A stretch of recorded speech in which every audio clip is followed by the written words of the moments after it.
nosotros vamos a apagar el micrófono, solo que quede el tuyo. Como quieran. Entonces, la foto, ahí está bárbaro. La foto de Trump a mí me parece interesante porque está marcando esto que vos decías recién, de que el establishment también piensa y también va a actuar, también actúa todo el tiempo. Lo que sucede es que en este momento la economía ya no funcionaba bien. Ahora todo saltó por los aires. La pandemia tiene el efecto de acelerar los procesos y de develar lo que está ahí latente. Si uno ve todo lo sucedido en cámara rápida o lo pone en un mismo día o en una misma lista, el efecto es mucho más violento que si es algo pausado, que va de a poco, un día a la vez, un mes o un año. En cambio acá todo se acelera. La pregunta fundamental, preparando un poco esta intervención, fue ¿dónde está el poder? Puesto que el Estado va a ser el instrumento efectivo del poder dentro de lo que uno pueda actuar o de lo que uno pueda hacer. Y verlo a Trump con la Biblia en la mano es interesante porque Estados Unidos hoy atraviesa una crisis mayúscula en todos los aspectos. De hecho, me suscribí al New York Times, un excelente diario, descubrí, que tiene notas realmente muy buenas sobre todo lo que está pasando. Y en síntesis tienen la crisis económica, tienen la crisis política, porque Trump, la crisis económica, porque Trump al bajar impuestos, el 1% beneficiario de esa baja de impuestos no lo invirtió, sino que compró sus propias acciones para que subieran en la bolsa o lo evadió.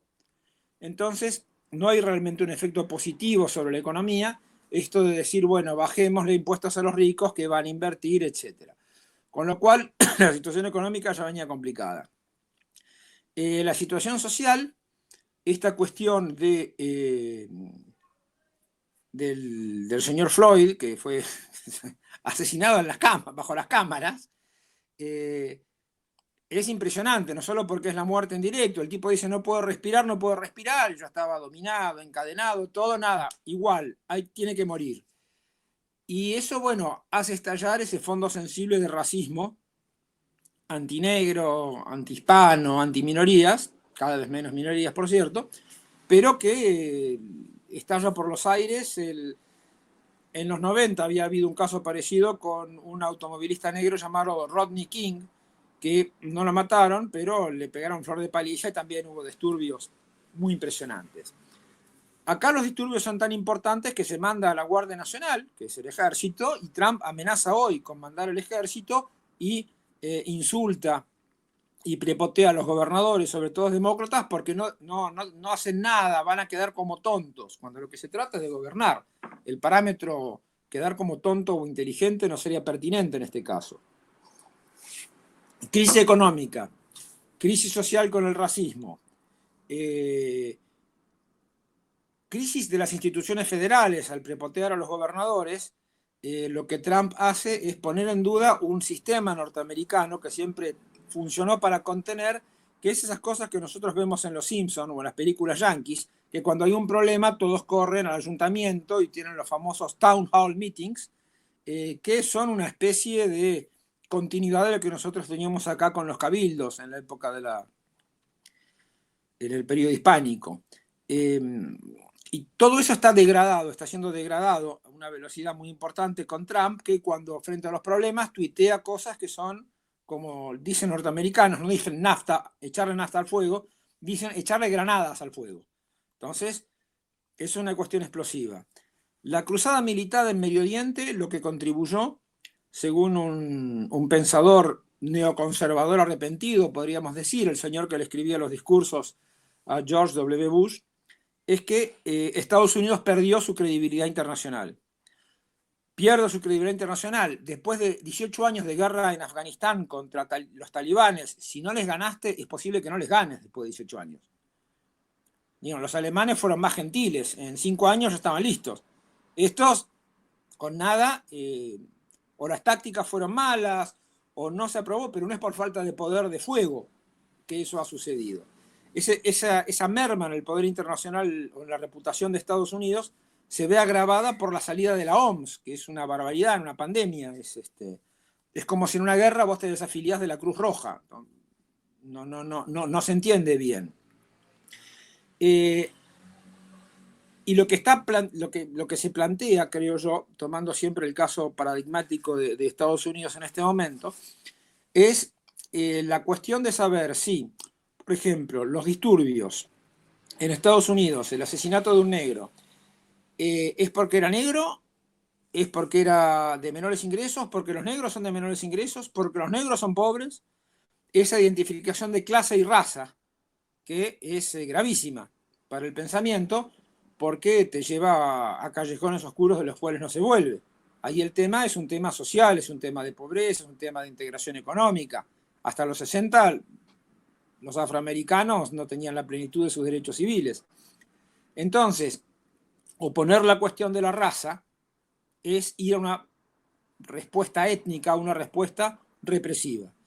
Si vos lo considerás desde el punto de vista de la pobreza, vas a hacer una respuesta social en términos políticos. La modernidad, digamos, lo que yo creo que está en juego ahora es la modernidad, porque el concepto de raza desplaza al de nación. Entonces nosotros tenemos que pensar más en la nación, el siglo de las luces, la revolución de la guerra de independencia norteamericana, la revolución francesa, la revolución de Mayo, que son fundantes de nuestra identidad y de nuestro pensar y accionar político, y ver también las cuestiones desde el punto de vista de las clases sociales. Es racista porque atacan a los negros, a los hispanos, a las minorías. ¿Es así? ¿O porque en realidad los negros, los hispanos y las demás minorías son las más pobres? Fíjense que en Estados Unidos, donde más hay coronavirus es en las reservas indias. La reserva Navajo está devastada, o las reservas Navajo están devastadas. Estados Unidos firmó 400 tratados con los indios en la marcha hacia el oeste. ¿Cuántos respetaron? Ni uno. Es notable. Ni uno, ¿no? Respetaron un solo tratado. Y es lógico que de esas aguas estos barros. La cuestión para mí, justamente, reclasificar la cuestión étnica y replantearla en términos sociales es lo que te da la posibilidad de tener una respuesta política y no una respuesta represiva. Hasta el principio de la peste, en Estados Unidos había 45 millones de habitantes que recibían ayuda alimentaria, es decir, que estaban en riesgo alimentario, como dicen ellos. Hoy esa cifra está en 54. Y recordemos que, y lo vivimos en Argentina, cuando una persona por día va a la pobreza, no pasa demasiado. Ahora, cuando son miles que van por día a la pobreza, y la cosa se pone un poquito espesa, léase el 2001. Entonces, de ahí que lo que asistimos al quiebre profundo para mí, que está ejemplificado por Trump con la Biblia, es que no se me ocurre más nada. No tengo más ideas, entonces salgo con la Biblia. Me refiero a un poder inmanente que hace que yo esté acá como representante de ese poder. No porque gané las elecciones, no porque vengo de tal lado. Es decir, el establishment, creo yo, tiene un grave problema que tenemos que explotar, que es que como quiere volver a la situación anterior, no tiene y era tan buena su situación anterior desde la caída del muro de Berlín, no quiere volver o no quiere evolucionar a otras cosas y por eso usa las categorías que usaba antes. Por lo tanto, el fenómeno de la peste no lo puede entender. El problema del quiebre económico, social, racial, internacional, no lo puede asir, y como no puede pensarlo, bueno, vamos con la Biblia. O acusemos a los anarquistas. Digo, es maravilloso, uno parece que estamos en 1880. Es decir, está bueno porque eso también nos ayuda a propagar algunas ideas correctas que tenían los compañeros anarquistas. Pero así acusarlos, demonizar un grupo, es muy tonto, es inútil y es también muy peligroso. Entonces creo que hay una ruina de ese pensamiento económico, de ese pensamiento del establishment, primero desde el punto de vista económico, pero lo podían seguir manteniendo por su situación de poder. Hoy ese poder está en cuestión y no pueden avanzar porque no tienen, o resolver los problemas porque no tienen las categorías para hacerlo. La alcaldesa de Las Vegas, un lugar al que me gustaría ir algún día, a jugar unos fichines, dijo, hay que abrir los casinos. Y el mercado decidirá, en serio lo dijo, no es una joda, el mercado decidirá quién se enferma. Y el periodista le preguntó, ¿y usted va a los casinos? No, ni mi familia ni yo vamos a los casinos porque estoy muy ocupada. Buenísimo. Es sensacional. En esta idea, y también hay una reflexión interesante para hacer, en esta idea de que el dinero creaba dinero, que esa era la magia última del capitalismo, y que los mercados financieros globales funcionaban 24 horas al día, se vuelve a ver que la mano de obra en el lugar es importante y que la economía real también es importante. El establishment va a querer que esa economía real vuelva a estar subordinada a la antigua manera. Lo que pasa es que no saben todavía cómo adecuarse a la nueva manera. A ver, un ejemplo cinematográfico. Supongo que muchos vimos la magnífica película El Gato Pardo, ¿no? Hoy justo es el día de Italia, el día de la República Italiana, del 46, pero eso era en la unificación italiana. Y en la película vemos como un grupo de nobles, creo que era Burt Lancaster y Alain Delon, el padre y el hijo, ven su poder, que la unidad de Italia es inevitable y ven que van a perder el poder. Entonces, ¿qué hace? El hijo va a pelear con Garibaldi. Así, cuando se unifica Italia, ellos pueden estar en una posición correcta. La famosa frase, hay que cambiar todo para no cambiar nada. Pero esa operación se hizo, la burguesía o la nobleza de ese momento, la nobleza logra hacer alianza con la burguesía, elaborar nuevas categorías y pervivir en el Risorgimento. Acá no vemos eso, acá no hay una cuestión de decir, no, la sociedad va a ser distinta, probemos otra cosa. Este pensador conservador, ya me voy a acordar cómo se llama, escribió un libro llamado Trumpapocalypse, ¿no? Trumpapocalypse, una cosa así, donde él, que viene del neoconservadurismo, dice, los conservadores no le dieron nada bueno a Estados Unidos. Guerra de Irak, crisis del 2008, presidencia Trump. Y no tenemos categorías para pensar el futuro. Y lo que él propone desde su punto de vista, pero es interesante, es, los republicanos tenemos que asegurarnos que valga la pena vivir en Estados Unidos. Es decir, rever todo el tema social, el Medicare, el Medicaid, toda la población que come del Estado. Digo, en tema de subvenciones, Estados Unidos, chapó. Y los demócratas van a tener que aceptar que nosotros seamos más rigurosos en nuestras fronteras. Pero eso implicaría un partido único o una fuerte alianza bipartidista. Eso es lo que dice el tipo en su libro. Ahora, no tienen más categorías que esas. Es decir, bueno, a ver, ¿cómo lo mantenemos? Pareciera que llega en un momento de crisis en el cual, al carecer de pensamiento que rinda cuenta de los acontecimientos, y los acontecimientos te llevan puestos. Interesante la actitud de algunos policías en Estados Unidos que frente a los manifestantes negros se arrodillan. ¿Qué es eso? Es inteligente porque eso es desescalar. Es decir, no te voy a pegar. Estoy con vos, pero estoy haciendo mi laburo. Y ahí se baja. Ahora, cuando le pegaron a los manifestantes, sabemos lo que pasa, más muertos, saqueos, etcétera, etcétera. Pero no por una cuestión de que los manifestantes sean malos. Si tenés 54 millones de tipos que no tienen que morfar, y en una situación así van a ir a saquear. Es más o menos previsible, no hay que ser Maquiavelo para darse cuenta de eso. Y si los anarquistas tienen tal poder, es tiempo de volver a leer a Proudhon y al príncipe Kropotkin.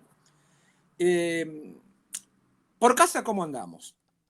Bueno, una primera constatación que yo haría es que la sociedad argentina ha resistido mejor las privaciones de lo que se podía pensar. Están las actitudes irresponsables de muchas personas que cuando les permiten hacer una reunión familiar van 30 en vez de ir 5 o 6.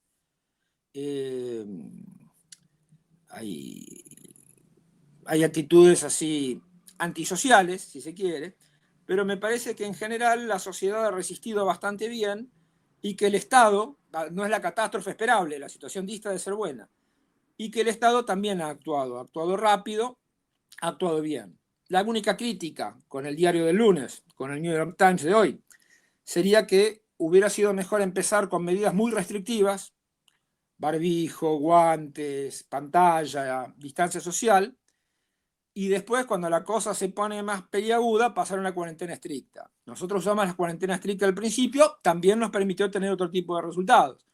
Pero hoy tenemos este manifiesto de la infectadura y esas cosas que yo califiqué en un tuit de terraplanismo político. Sí, no, es una situación de guerra prácticamente la que vivimos. Lo dice Macron, lo dice Merkel, lo dicen prácticamente todos, los que son más o menos sensatos en el manejo de la crisis, y tomamos medidas que fueron extremadamente políticas. Luego decir, y efectivas, y luego decir que y que implica un regreso del Estado. Importantísimo.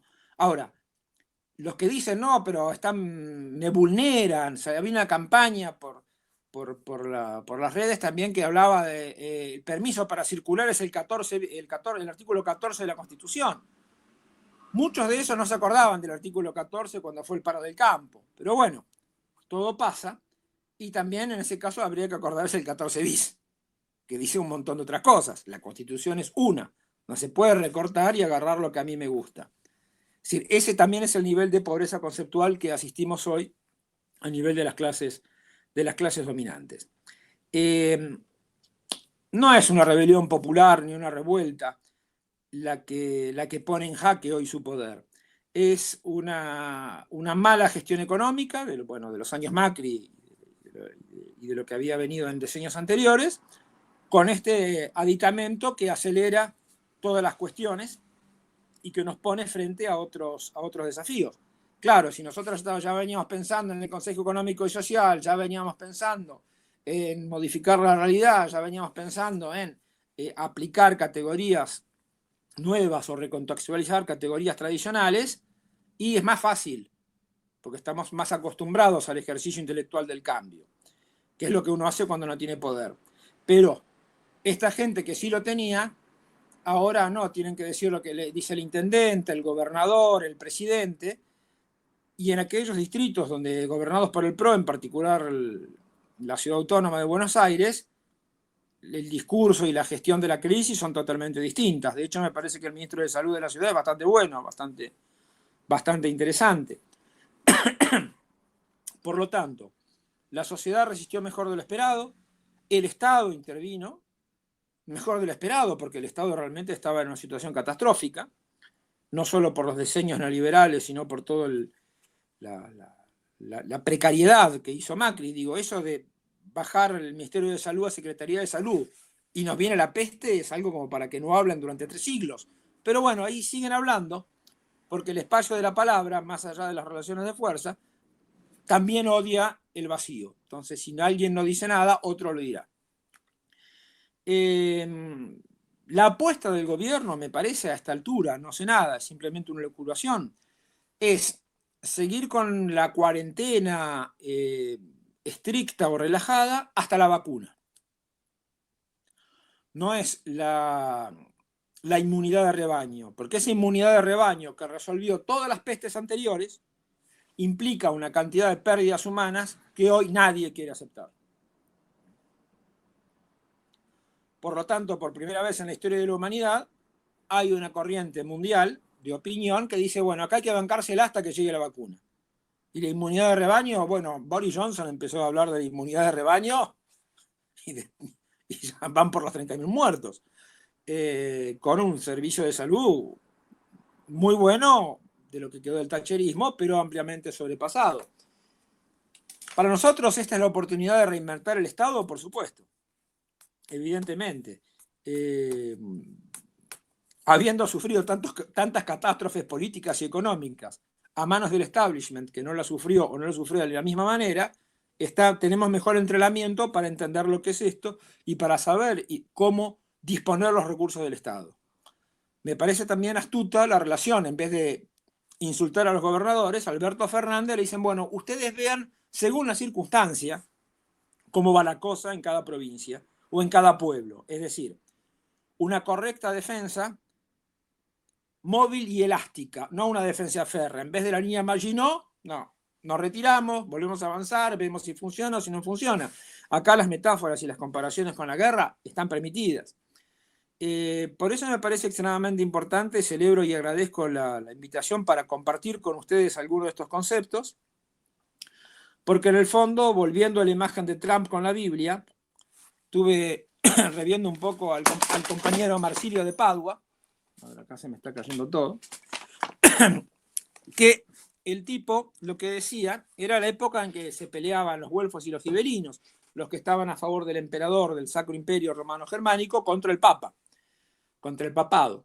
Y el tipo lo que decía en realidad era que el Estado debía primar sobre la Iglesia, era un gibelino él, porque el Estado es el defensor pacis, el Estado es el defensor de la paz. Después Hobbes y otros van a desarrollar esta idea, pero uno de los primeros que dijo, no, el poder debe residir en el Estado porque el Estado es el defensor de la paz, es el que nos protege.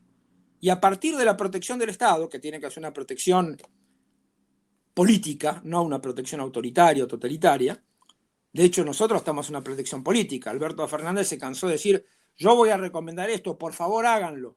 No es dable poner un policía en cada esquina, ni deseable ni posible. Entonces es un discurso evidentemente político y hay que militar esta cuestión de la lucha contra la peste, porque cuando uno enseña a militar a las personas que todavía no lo hicieron, después no se olvidan más, ¿no? Como la bicicleta. Paradójicamente, y volviendo al principio de la conversación, ustedes mencionaban el tema del Papa, de Francisco, nuestro Papa. Bueno, y el de otros más también. Pero lo interesante es que hoy es el papado el que dice el defensor pacis es el Estado. Y ya no pelea contra el Sacro Imperio Romano Germánico, sino contra el sector financiero. Si es interesante cómo el Papa Francisco lleva a la Iglesia a un lugar que hace mucho tiempo había perdido y lo lleva a recuperar cuestiones creo yo, que están a la avanzada del pensamiento. Laudato Si es importante. A mí me gusta Evangelii Gaudium porque lo veo más parecida a conducción política. Es más un manual de militancia para, para los católicos o para los que estemos interesados en toda la cuestión política. Entonces, a partir de Marsilio de Padua y de todas las personas que hablaban del Estado, luego que sería un Estado democrático, que será Belarmino y Suárez, los jesuitas, los que van a decir todo el poder viene de Dios, pero va al pueblo y el pueblo elige al soberano. La monarquía, esa cuestión, esa forma de gobierno, que era una entre muchas posibles, pero se reconoce por primera vez la primacía del pueblo y habilita el tiranicidio. De hecho, era porque los católicos querían liquidar a los reyes protestantes. Bueno, había toda una cuestión atrás, pero es un acervo del pensamiento político que no se puede ignorar y que creo que hay que recontextualizar, porque la pandemia es lo que sucede. Ahora, la pelea de fondo sigue ahí y es contra el sector financiero. Contra el sector financiero globalizado, es volver a poner al sector financiero en función de la producción. Es decir, volver a poner al establishment en función de la política. No lo van a hacer espontáneamente. Autocrítica. En los años de gobierno anteriores, nunca avanzamos realmente contra el poder financiero. Nunca llegamos al quid de la cuestión. De hecho, también durante nuestro anterior gobierno tuvimos una bruta fuga de capitales. Hoy, el hecho de que se reconozca que hay que regular los dólares, ya prácticamente, salvo los muy fanáticos, lo reconocen. Hoy se admite que el Estado tenga que tener una presencia. Estamos lejos de la intendenta de Las Vegas, que dice que se contagien los que el contagio lo decida el mercado. Es sensacional. Como no puedo entender la solución, ¿cuál era lo que decíamos antes? ¿El mercado? Bueno, pongamos el mercado. Ah, no puedo pensar la situación actual. Bien, agarro la Biblia. Trump usa la Biblia como un significante sin significado. Y ya para pasar un poco al diálogo, porque si no va a ser muy aburrido para todos, Heidegger también dice que el Estado es el Staat, es el estar de pie, que el Estado no es solamente una traducción al alemán, el Staat, el Estado, sino que es un estado físico, un estado del cuerpo, una situación del cuerpo que es el estar de pie. Entonces me parece que hay que empezar a revisar o revisitar los grandes clásicos de la filosofía y de la política que nos faltan para sazonar bien las categorías que nos tienen que llevar a pensar este momento y a proponer soluciones totalmente distintas. Así que bueno, abramos alegremente los micrófonos.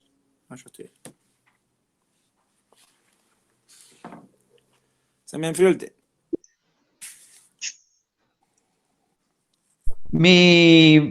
Empiezo yo, si